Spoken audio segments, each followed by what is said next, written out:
the concept of flow, that, when we're in flow and we are concentrating on a piece of work and we get disrupted, they say, I think Microsoft did some research where it showed that it takes about 15 minutes to get yourself back into flow, plus the loss of the time that you was dealing with this situation, whatever the thing was.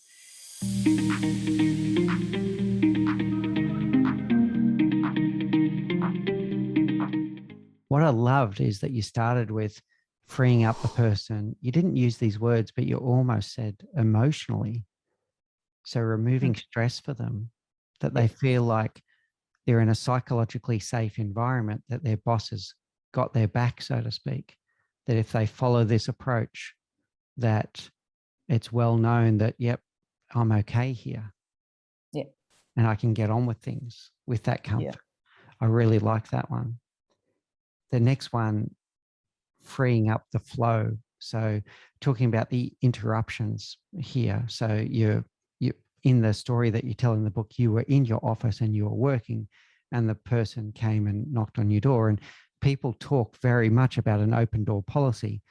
And you want that because you don't want people to feel like their manager or leader is unapproachable, or et cetera, but there is the element that you might have been deep in an element of work and now you've had to stop and pause and work on this one. And that then impacts the ability. I like what you said about flow. This is very powerful, but it impacts the ability for the business to scale, because you're in the point where the person is stuck. If they feel like they have to check everything with you, they get stuck. You become a choke point. You get stuck because you spend hours of your day solving other people's problems, and they're hours that you will never get back. You'll never be able to reuse those again. So that impacts the ability to scale. And we'll get back to that in a moment, because I want to talk about the patterns that emerge there. The other one I want to ask you about is the stress of the manager themselves, and about the fact that, I'm going to say this openly, decision-making is exhausting.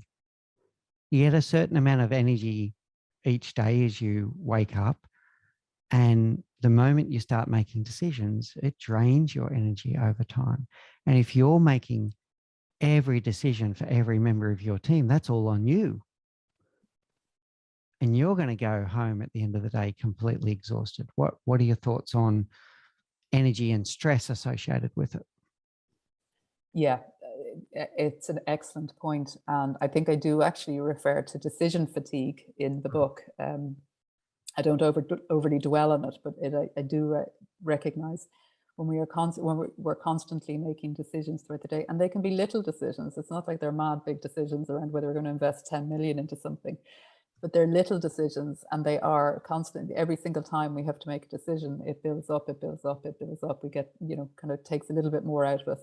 And, for some managers, by the time they've gotten to the office, now obviously at the moment, COVID, people aren't going to the office quite so much, but, they could have made 20 different little decisions. What am I having for breakfast? What am I having? I'm having tea or coffee, or what am I having for, what I'm going to wear? What am I going to, are we going this route? Are we going that route? There's so many little decisions that if you can kind of reduce them down, it is helpful. And we often don't recognize that we're actually just worn out with it. But in working with managers, they are exhausted, and they're you can see they're kind of wound up on that stress level. They're stressed, kind of because they can't see a way out of it. It's almost like they're stuck. They're kind of like, they don't actually know, is there a way out of this? How do I change this dynamic? And it is a dynamic within the team. And again, I talk about in the book around sometimes the managers or the leader is actually contributing to the dynamic. They don't recognize that they're contributing to the dynamic. They don't mean to be contributing to the dynamic. If you ask them, they genuinely, hand on heart, will say, I have no intention that this dynamic exists. And yet they're stuck in the middle of it, and they don't know how it happened, and they don't know how to change the conversations so that the habit, the dynamic changes, and they get much better outcomes. And you know, they often are, you know, and sometimes, you know, I'd be talking to them and they'll just rant. They just want to rant because it's a release valve. You know, but you know, and that's the purpose of the ranting, is to release that tension. But long term, you know, an awful lot of managers would go, if I know how to change this dynamic in tomorrow, I'd drop everything to get it done, because it is exhausting for them. Yeah, very good. I'll share a couple of personal things with you at this point. Here's an experiment that my wife and I started exactly 7 days ago. We were reflecting on it at lunch earlier today. We've decided to do alternate decision-making days in our house. And this relates to everything from what are we doing today? What are we having for dinner? You name it. And we had gotten into a pattern where we're both obviously love each other, deeply care for each other, want to please each other, all of these things. And we'd gotten into this pattern of, oh, what do you want for dinner? Oh, it's up to you. No, it's up to you. Oh, it's up to you. No, it's up to you. Well, it's up to you. And before you know it, an hour has gone and we still haven't decided what we're going to have for dinner tonight, right? And so we just made a rule 1 week ago. So we're 1 week into this experiment. So far, really good. We take alternate days. So today was my day. I was in charge of decision making today. Tomorrow is her day, and it just flips from. And so far, it's really good. You just make a decision. You go, okay, I really feel like chicken for dinner tonight, and off you go. And the other person goes, oh yeah, chicken sounds good. Off we go. Right. So it's been really interesting so far. And could I ask there, do you feel less stressed? Like, do you have more energy as a result of that? Do you have more, like, it's more time, because it's like, right, I've just made the decision, so we don't have to have another 59 minutes conversation about that. And so the time and the energy, fascinating. It's well already done, working. the two of you. 7 days in. And the other one to share with you is I have to stick up my hand and say I've fallen into this manager's dilemma trap as well. There was a role in particular that I'm thinking of, working in Auckland at the time in New Zealand, where I got to the situation where the answer to any question in the team was ask Mick. Mm. And what I was doing, I was instantly answering their questions. So people would come to me with all kinds of decisions throughout the day, and I would just instantly answer the question. And what that set was just a pattern of behavior that was just repeated. It was in a cycle. And I'll share with you, that meant that when the time came for me to leave that role, it was very difficult for me to leave. I actually moved back to Sydney, and 1 month later, I was on a plane back to Auckland, because I hadn't developed a team that were in any way independent. They were dependent on me for most things. Yeah. It's a little bit like in negotiation world, we talk about a thing called shark bait. And it's this element of let's imagine that you're out deep sea fishing, and you're out there and you've got a bunch of sharks circling behind the boat, and someone thinks, oh, I know, let's feed them some fish and they'll go away. Yes. I see where you're going with this story. It doesn't happen, right? All it does is it draws more sharks. So let's get into some practical advice. And I've got to tell you that one of the things I loved about the book, for everyone at home, we'll give the details of the book at the end of the show, and it'll be in the show notes. And I do recommend that you read this.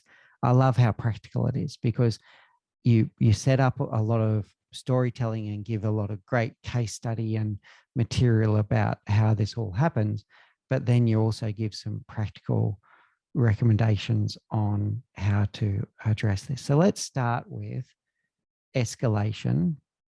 And if we're going to break this, we need to be able to give some guidance on what is a valid reason for escalation versus a non-valid reason. Talk us through your practical advice for our leaders and managers on this. Yeah. So I, over the course of many years, I throw this question out to people in my workshops, and you get, oh, why do people escalate? Well, they don't know what they're doing, or because you just answered the question. There's all sorts of reasons. And an awful lot of what managers will come up with, a lot of them fall into what I call needless escalation. They're escalating because you're allowed. So exactly like you in your own personal example there, they are escalating because if they go to you, they'll get the answer. And that's an awful lot faster for them than it is for them to put in the work to do it themselves. Not particularly good for you, but it's much faster, notwithstanding that over time it restricts them and it holds them back. So there's an awful lot of reasons why people escalate. And in some ways, it's kind of like, that book about get the monkey off your back. There's an element of that monkey is, it's like, should you really be taking this on? Is this really your monkey, or is this theirs? And they're just trying to throw it over to you. So not that I had that in mind when I wrote the book or when I designed the workshop, but it is that kind of, do I stop, pause? Do I train myself as a manager to pause here and go, is this really your issue, or is this something I really need to deal with? But I suppose part of the premise of the book is that if somebody is going to escalate something to you, they need to have done a decent amount of work before they can bring it to you. So even the in what way they escalate. So it is okay if they are stuck. That's not a problem.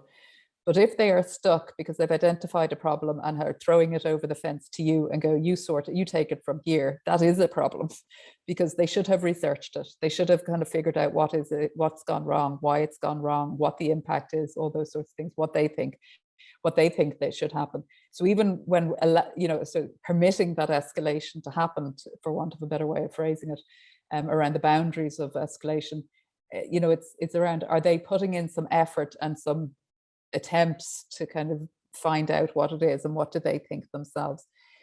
So the reasons I have identified, there's a lot of needless reasons why people escalate. The valid reasons that I would say is, one, they truly have done everything they can. They've talked to people, they've researched, they know exactly what it is. They can tell you what the impact is and why it's an impact and who's going to be impacted.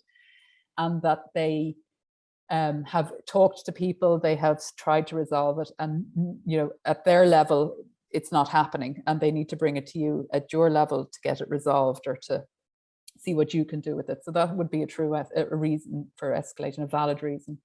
So I think I've already mentioned this, that they are stuck and they need a sounding board. So again, that they've done an awful lot of the work and they're coming to you and they're stuck, and that they are able to that they do need your input, or they do need some sort of I need to talk this out with you type support. So a sounding board, or they're stuck. And then the third reason, which is very subtle, is should I mention this one? The third reason is really subtle, is it comes down to actually communication. So sometimes people will bring a problem, and what they do is they start off with the problem instead of starting off signaling, I've got it sorted, but I'm letting you know. So they start off with the problem and they bring the problem to somebody called Mick, who goes, and the answer is, and they're going, well, I hadn't got to tell you what my answer was. And they're going, oh, Mick's just giving me the answer. Grand. So what happens is they start off with the problem, they bring it to somebody who's good at problem solving, who goes, I'll sort that out, I'll solve that problem, because that's their natural response to a problem. And the person never gets to the end to say, and I have it sorted, I was just letting you know. So one of the things that I say is, look, in that case, you need to let them know that if they've sorted out a problem, they're just letting you know. They need to signal that up front instead of starting with the problem to get to the end. Start with the end. In this particular case, start with the end, and then, like, if they have any questions, they'll ask. Yeah. So those are my three valid reasons for. So it's escalation. It's valid escalation, because they really do need you to step in. They need a sounding board, or they're keeping you in the loop, and the way they are doing it needs to change. That was really good advice. That was really good advice, that one about the keeping in the loop. And you mentioned this in really nice descriptions in the book that managers are natural problem solvers in some way, and you explore different reasons why that may be. It could be that their problem solving abilities brought them to managers' attention, the leadership's attention in the first place, and therefore they got promoted because of those problem solving capabilities. All kinds of reasons why it can be, but managers, successful managers, tend to be natural problem solvers. And unless they're very disciplined about some of the things that we're talking about, when you go to someone with a problem, they're going to start inventing solutions in their head, whether you like it or not. That's their natural state, right? So if you're doing an escalation to keep your boss in the loop, I really like this suggestion Irial's bringing up. Start with, hey, boss, or whatever your right term of endearment for your manager is. Hey, boss, we've had this issue. I've worked it through. I've got a solution, but I think you should know, right? That would be a great way to start that conversation.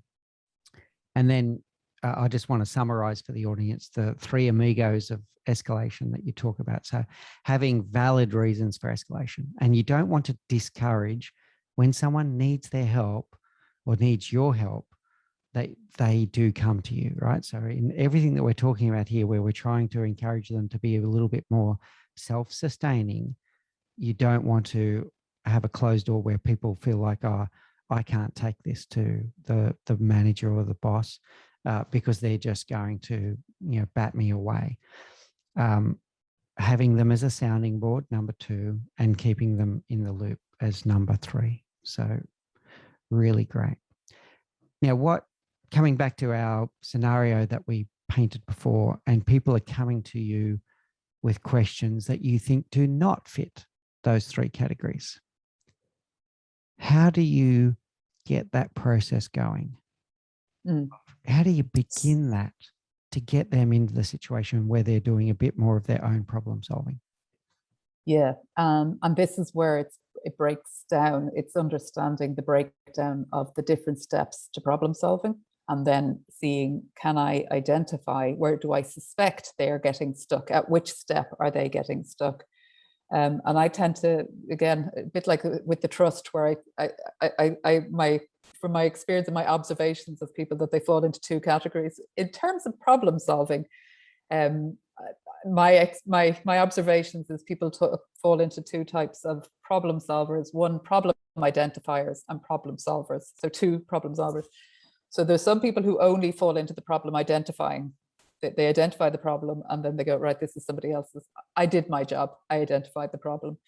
And they leave it to other people to pick it up and to sort it out. So from my experience of having teased this through with people, there's 8 stages of problem, 8 steps to problem solving. One is the first one is that kind of knowing that there is a problem in the first place. And sometimes we come across people who don't know and or aren't interested enough to even kind of get that there might be a problem. But from there, there's sort of 7 additional steps. So it's around understanding what are each of the steps, and what do we mean by each of the steps. I ask people how many steps do they think there are to problem solving. In fact, last Friday I was doing a workshop and I said, or a talk, and I said, how many steps do you think they are? And I was getting like 3, 4. I think 5 was possibly the most. And I would contend that there's 8. There's 8 steps to problem solving, and people are really surprised when they hear that. And part of the problem, if we step back to a manager's approach, is managers they are very good problem solvers, and they tend to do it very quickly. They tend to have already kind of figured out and they've already done a lot of the analysis and gone, oh, okay, this means blah, blah, blah. And they go through 2 or 3 of the steps in one go.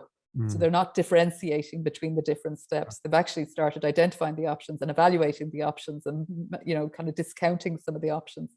And when you work with people, when they're trying to figure something out, and you kind of say, well, what other options are there? And it might be like, oh, change my job or something like that. And they don't mention it, because what they've already done is they've discounted it. They've already evaluated it and discounted it. So they don't even recognize it as an option. when you force them to kind of go, but it is an option. It is one option. You might decide to discount it, but it is actually an option. And when we start thinking in those terms, we start breaking them down into more clearer steps. And then as a manager, when we understand the steps, we can start identifying, well, where might somebody be getting stuck? So somebody might be getting stuck around, well, they're getting stuck because they can identify the problem, but they don't know what to do from there.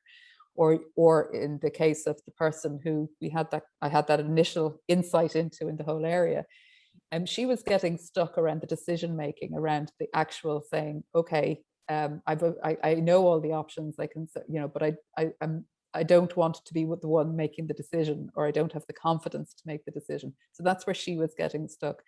So it's being able to understand the steps of the problem solving, and then observing, reflecting the individual, and where do we think they're getting stuck? Where do I think that they're having a problem? Where do I, where do I suspect they're struggling? And then working with them, having that conversation, bringing it to their attention, having that conversation around trying to get them to understand the steps and what they need to start showing and demonstrating, and how they need to start developing their abilities in each of the stages. And then that they gradually build up that confidence, and that we get to that point where I was with my person where I said, go in peace. I couldn't do it any better myself. So depending on the starting point, depends on how long it might take to get there. So it can take a while, but it equally could take a few weeks to get them to that point, depending on how many issues you're talking about, and the scale of the issues. And so there's a lot of variables. There's some clear takeaways there for me. It's a complex task for sure, but there's some clear takeaways there for me. The first one is about breaking the pattern. So if you are in the instant answer situation, you need to address that pretty quickly. One of the ones I'm going to throw to you for a moment on that, Irial, it actually comes from Liz Wiseman, and in her book, Multipliers. And she has a thing called the Extreme Question Challenge. And I think this is worth anyone having a go at it at any point. And that is, as a leader or manager, on a given 24-hour period, just go into the office one day and do nothing but ask questions. And this is testing a lot of self-awareness and benchmarking a lot of where your team's at. So if the team come to you with a question, just respond with a question. What do you think should happen? What would you like to have happen? What do you think of this, et cetera, et cetera? And you'll be surprised what comes out. First of all, a bit of empowerment. Oh, the boss really cares what I think, first of all, right? So they feel valued. They feel like they matter because someone actually asked their opinion. And secondly, starting to understand what's in their head already. And so first of all, break the pattern and don't just give instant answers. Send it back to your team members so that they start their own critical reasoning. Then the next thing that I picked up there, Irial, is, and we were talking about this before, that managers are generally natural problem solvers. And talking about your 8 steps in the book, which are really powerful, whether people know it or not, if you're a natural problem solver, you're probably doing those things in your head, and you're probably doing them very quickly, whether you know it or not. Okay. And if someone isn't a natural problem solver, they might need someone to sit down with them and talk through that process. And using Irial's book would be a wonderful way to do it. But the third part, which I think is really key, is that not everyone's going to be at the same starting point. All right. So take the time to understand, of those 8 steps, what is the person already good at? Because they're going to get very frustrated with you if you sit there and go, well, you start like this, and you break it down, to be, I don't know if this translates into other, in Australia, we call it suck eggs. Like, so if you start being really basic with them, they might get offended. So understand where they're at, and then help them with the bits that they're struggling with in that 8-step process. So break the pattern. Absolutely. Start thinking about how you're going to train your team to be better problem solvers themselves, but make sure you meet them where they're at. Is that a good summary, Irial? That's an excellent summary. Yeah, absolutely. And I think that meeting them where they're at, not where you're at, where they're at, is hugely important. And I think a lot of times managers struggle with that. A lot of times managers, again, getting back to the ranting, you know, they, and again, also getting back to the expectations piece, people who naturally, and again, this isn't, you know, you can't say this is absolutely 100%, but in general, it would seem the people who get promoted do tend to be problem solvers. They tend to have a, I suppose, a level of ambition or curiosity or interest in, and that brings them to the attention of, and you know, they're more likely to get promoted. And there's a whole cycle of what goes on there, you know. And if that's your mindset, if you're coming from that space, it can be very hard to understand people who aren't coming from that space. You know, and not everybody comes from that space. So again, it's the expectations of the manager. It's like, well, why wouldn't you just want to do it right? Or why wouldn't you just figure it out yourself? Or why wouldn't you just want to kind of get on with it and put your best foot forward? You know, there's a lot of people are going, do you know what? I want to come in, I want to do a decent job, a decent day's work for a decent pay, and then my life is outside of this. This is an enabler of my life. It's not the end be all and end all of my life. And that's their perspective, you know, and the sort of managers really struggle with understanding not everybody has that same mindset, it's that same expectation or that same approach or that same assumption as you. So that it can be very easy for them to forget that they need to meet their staff, their team members where the team member is at. You know, a lot of times managers will, you know, they'll say that, you know, you say, well, have you told them that? Yes, I said it to them 5 times. And did you change the message? Did you change the approach in how you told them the 5 times? No. And you're going, right, so you think telling them the 3rd time is going to make a difference when they didn't get it the 1st time? Yeah. Don't think so. So that, you know, they kind of go, oh, right. So, you know, I would always be saying to a manager, you need to try different ways. You need to try different approaches. You need to try different messages. You need to try, you know, just kind of going, well, I told them 5 times in the exact same way with the exact same words, and it didn't work the 1st time, but I really thought it would work the 5th. It's like, really, did you think it would work the 5th? Or are you just a bit frustrated because you're not kind of meeting them where they're at? Yeah. But I do appreciate it is very difficult. So part of that's treating people the way they want to be treated. It's about understanding where they are at so that you can meet them where they're at.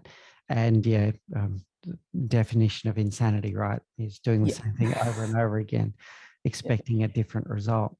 Yeah. What all of that made me want to ask you, Irial, is what role do you think emotional intelligence plays in that? It plays a huge role in it, absolutely. And I am qualified in emotional intelligence, and it is a fascinating area. And I love it because I love working with people with around the emotional intelligence, because we can change our levels of emotional intelligence. And sometimes when it's more personality based, you get people go, well, that's just the way I am, so that's just it. There's nothing I can do about it. Whereas emotional intelligence, they don't get that get out clause. You know, it's like, well, actually you can. But I suppose what emotional intelligence almost looks at is how aware you are. Like, it obviously is the intelligence that we can gather about ourselves and others by understanding the emotions. And well, if that emotion has risen up in me, where is that coming from? Why would I be feeling that emotion? What has triggered that emotion? So the more emotionally aware we are, the more we are self-aware about our values, about our expectations, about our assumptions, about all of those things that we've already talked about. Because we can feel the emotions showing up. If we're really aware of it, we know, okay, I'm starting to get that. You know, I have a client who will talk about the red mist descending, you know, and, you know, it's like, well, where does it descend? How do you know it's starting to descend? So, and what is the trigger? So understanding the cues in our body and not just ignoring them, but going, I wonder what's going on there now. I wonder why I'm feeling that, and start understanding it. Unravels the whole, well, that's that emotion. And what would be triggering that emotion? Well, that was that value, or it was that expectation, or it was that. And it just, that really to be truly emotionally aware, we are aware of all of those things that play into us as a human. Just brilliant, Irial. When a lot of people think about emotional intelligence, they think about interpreting and reading the emotion of others. And that's part of it too, by the way, not to dismiss that. And you do need to do that. You need to be able to practice empathy. You need to be able to determine whether someone is in a good mindset on a given day, because emotions, just like you, they will have emotions impact their decision-making ability and their ability to do their job. So you do need to be able to interpret the emotions of others. But I love that you jump straight to the self-awareness, because that's the thing that I think is more impactful here. Both are important, but the emotional self-awareness, and you're picking up some really important things. Understand what your own emotional triggers are. Understand your own emotional state. Acknowledge and understand that your own emotional state will impact your decision-making ability unless you're aware of these things. And the final one, which is so important, is other people are reading your emotions. So if you want your team to be able to come to you with the right reasons to escalate a problem and not come to you in the other situations, what you don't want is that situation where people are going, oh, is the boss in a good mood today? Or what is their state today, right? So you need to be able to understand your emotional triggers. You need to be able to then process that, and then particularly externally and outwardly, you need to be able to control those situations and make sure that you're not allowing it to externally or internally impact the way that you do your role. Any reflections on that?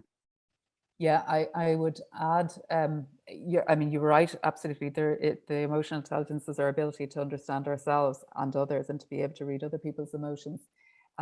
It is very difficult to read other people's emotions when we can't understand our own. So I suppose why I started with that knowledge is, if I can do it for myself, one, I can manage my own emotions better and easier, so I can remain more calm. And I am also much more likely to be able to understand what might be going on for another person as a result. And interestingly, I always say, you know, when people talk about emotional intelligence, and I know it's become more, I suppose, more mainstream, but when you talk about emotional intelligence in the workplace, people are often thinking, oh, I don't want emotions in the workplace. I don't want that sort of, you know, they can feel that, geez, everybody be leaking emotions all over the place. But in actual fact, and again, in my own personal experience, I am less emotional because I understand my emotional triggers and I can feel them. I can go, okay, there's something happening here. I wonder what that is. And I know my values and I know my expectations and I know all those things. So actually, because I know all of those, I'm faster and quicker able to get my responses under control. And so therefore I am actually less emotionally expressive, if you like, through the non-verbals, because I can better do that. But I can also see when other people are getting much more, I can go, okay, they're, you know, I can see what's going on for them. And so you can give people you can give them slack and go and look, oh, look, you know, now's not the right time, or we'll come back to it, or whatever. It's, you know, so you're better able to I suppose, recognize that in other people. And so therefore you can, it has a more, it certainly reduces the detrimental part of a potential impact on a relationship where one could row in and not recognize and damage the relationship unintentionally. You know, again, a lot of this is unintentional and we don't intend to do this. But you're able to kind of go, I'll just give them a bit of, this isn't the right time, I'll give them a bit of space there and we'll come back to it when they're ready. Yeah, very good. I love that advice. And there's something in that for all of us, Irial. Okay, that probably brings us towards a close of our interview. I'd like to ask you some questions that we ask many of our guests, if I may. This one's going to be a great one for you as an author. Do you have a favorite book? I have two favorite books in terms of the business world. So obviously I'm a big Harry Potter fan. I'm a big what is it, the Hunger Games, those Lord of the Rings. But in terms of business books, I have two. One is the Leadership and Self-Deception by the Arbinger Institute. And the other one is the Leadership Pipeline by Ram Charan, and there's a couple of other guys. The three of them wrote it. And they are just really amazing books in this leadership space. The Leadership and Self-Deception is all around ourselves and our mind, our beliefs and our worldviews, and those that internal piece of us on ourselves, and how that impacts on how we show up and how we behave with other people and act with other people. And then the Leadership Pipeline is an incredible book in terms of the mindset shift that needs to happen as we move up through different stages of management. So going from individual contributor to first line manager to middle manager to senior manager to head of function to CEO. So they're probably both around the mindset piece, but from very different perspectives. And I'd say they're obviously my own books I recommend as often as I can, but of course, very good. But those would be the two that I'd be going, yeah, you need this book. Excellent. Do you have a favorite quote? I think one of my absolute driving quotes for me is give a man a fish, he'll feed him for a day. Teach a man to fish, feed him for life. That underpins the manager's dilemma right there. Yeah, very good. Okay. And here's an interesting one. Who do you think we should interview next on the Leadership Project? Oh, well, there's a very, very good question. I don't know if you've come across the book Millennials, Poised to Lead by Mona Shah, but that's an excellent book for millennials. I read the book last year, and I actually, there were times I had to put the book down and stop reading it because it sparked so many ideas for me. I was like, okay, my brain is starting to explode here. I have to put this book down. But it's a fascinating, absolutely and utterly fascinating insight into what has shaped the millennials and how they show up. It's really, really interesting.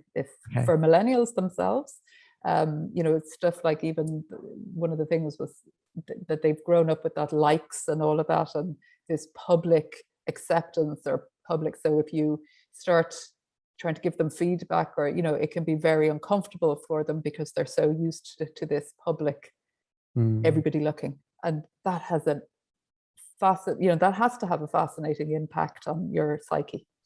So just incredible. Okay, Mona, we'll be in contact soon. Very good. Final one, or two final ones, sorry. What's the one thing that you know now that you wish you knew when you were 20? I wish I had known about values. Values. Yeah. Okay, yeah. Very good. And definitely. Final one, I'm sure, just like myself, many people are going to be getting wonderful lessons out of today's interview. If someone wants to know more, want to get hold of a copy of the new book or the backlog, how do they get in contact with you, Irial? So the books are available on Amazon, so Kindle, paperback. So they're available amazon.co.uk.com.au. They are also available from my website, and my website is evolutionconsulting.ie. And you can reach out to me on evolutionconsulting.ie, LinkedIn, of course, active there, and Facebook, Evolution Consulting, and also Irial O'Farrell Books. Outstanding. Thank you so much, Irial. As mentioned, I learned so much today. I learned so much reading your book. It's even better bringing it to life and chatting to you today, and able to have this privilege of asking you questions that spurned in my mind when I was reading the book. So absolutely wonderful. I learned so much. I know our audience would learn a lot from today's interview and from reading your book. We will be putting those details in the show notes so that people can find it themselves as well. So thank you so much, Irial. It's been a true pleasure and a great honor to have you on the show. Likewise, it's been an absolute pleasure, Nick.